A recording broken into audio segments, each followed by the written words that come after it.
yêu đến đôi mình sao thật quá khó.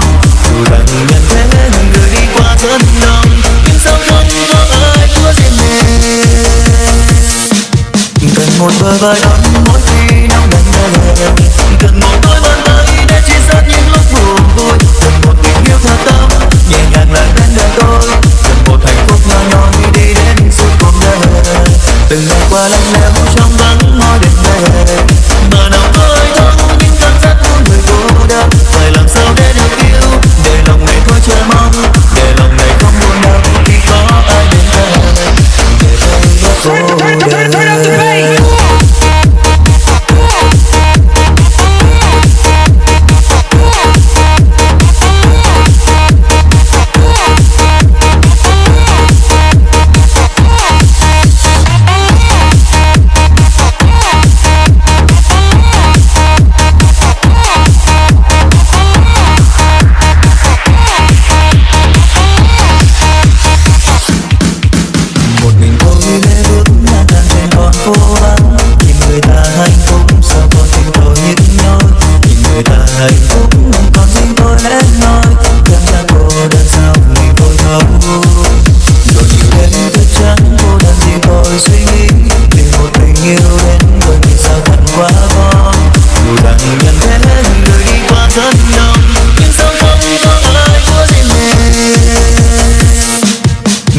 Bờ vai ấm mỗi khi nóng lạnh về, cần một đôi bàn tay để chia sẻ những lúc buồn vui, cần một tình yêu thật tâm nhẹ nhàng lại bên đời tôi, cần một hạnh phúc nhỏ nhoi đi đến suốt cuộc đời.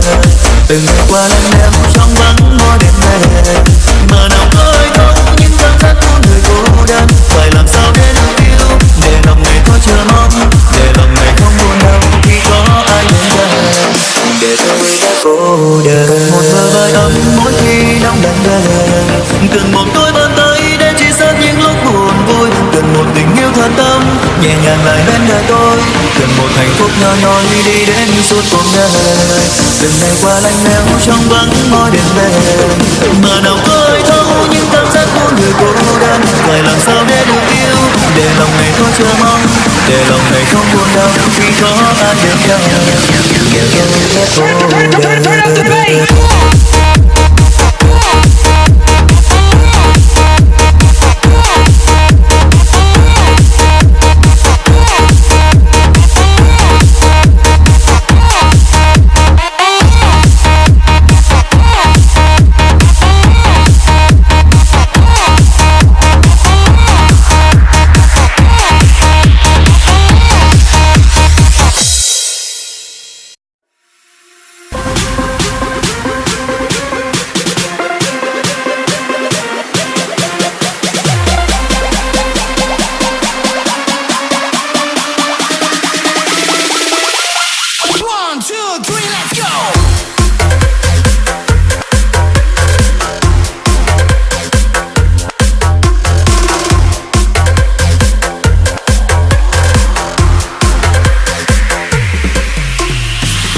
Giữa bao tố cuộc đời, nước mắt cũng đã rơi nhiều rồi.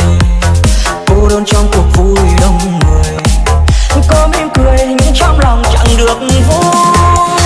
Khi ai yêu ai thật lòng, dẫu nói quên là quên phải không?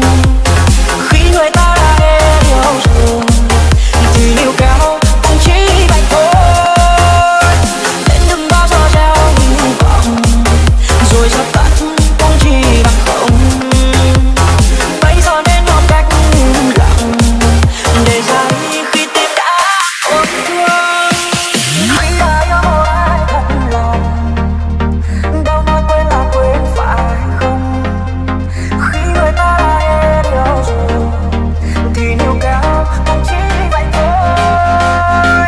Nên đừng bao giờ gieo hy vọng rồi dập tắt cũng chỉ bằng không. Bây giờ nên học cách im lặng để ra đi khi tim đã tổn thương.